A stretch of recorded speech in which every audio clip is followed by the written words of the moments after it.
Alrighty, so now we're going to be looking at perpendicular relationship when it comes to transversals. So let's go ahead and draw two parallel lines. These are parallel. And let's imagine we have a perpendicular line cutting through them, like so. Okay, so when we have a transversal that is perpendicular to one of two parallel lines, so in this case, I'm gonna label my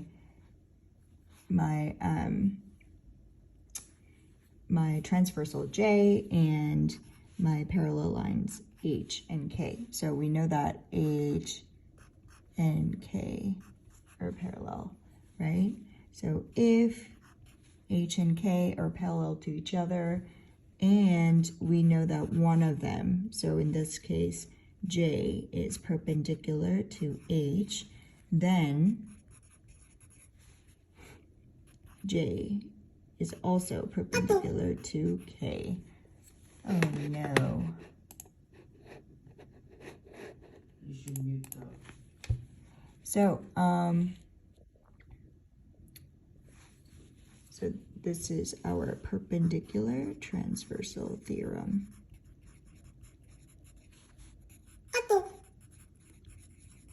Wow, I'm so popular today. All right. So basically, if I were to put this into words, it's saying if one of the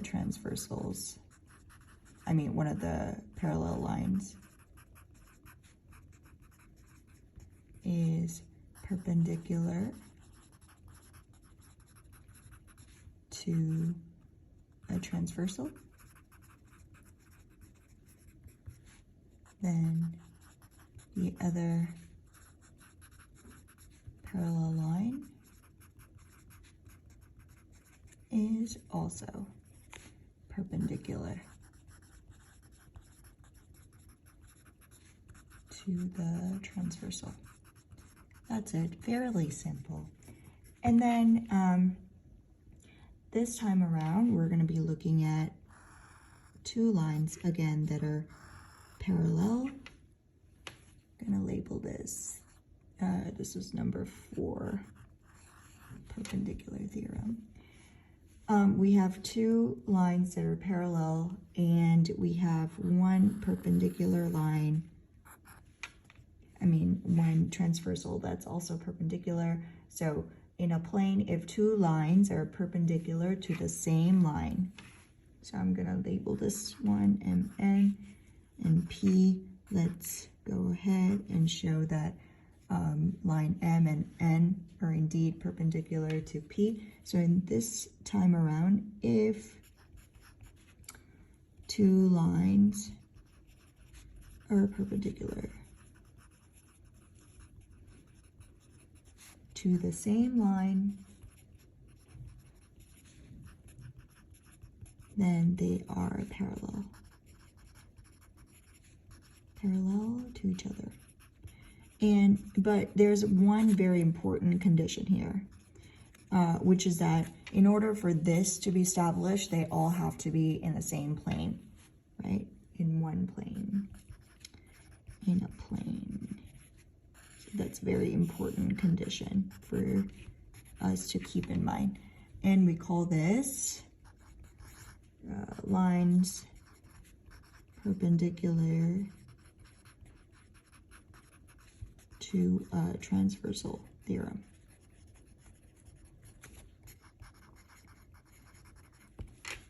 So that was perpendicular transversal theorem, and then this, we have two lines that are going vertical, and then we have one transversal that are horizontal, and we would call that lines perpendicular to a transversal theorem. All right. So this time around, we're going to be using what we know about perpendicular lines and parallel lines to basically identify distance from a line. So let's imagine we have a line. One more time, we'll label this AB, and we have Whoopsie, we have a point Z. Now, we can find the distance from a point to a line by going ahead and connecting the point to the line, and this line would have to be perpendicular, correct? Right? And let's say, similarly, if we had two parallel lines,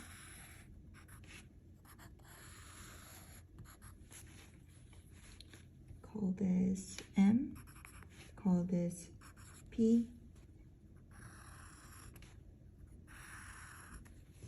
call this C and D, F. Obviously, these would be perpendicular again.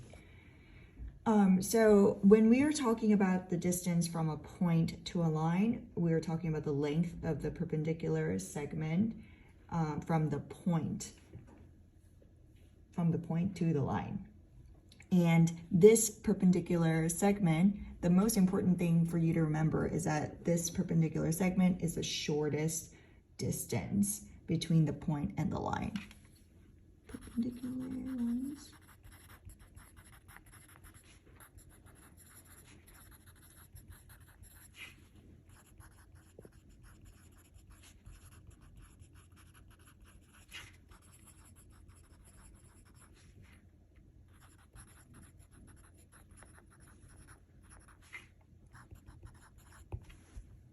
And that's it.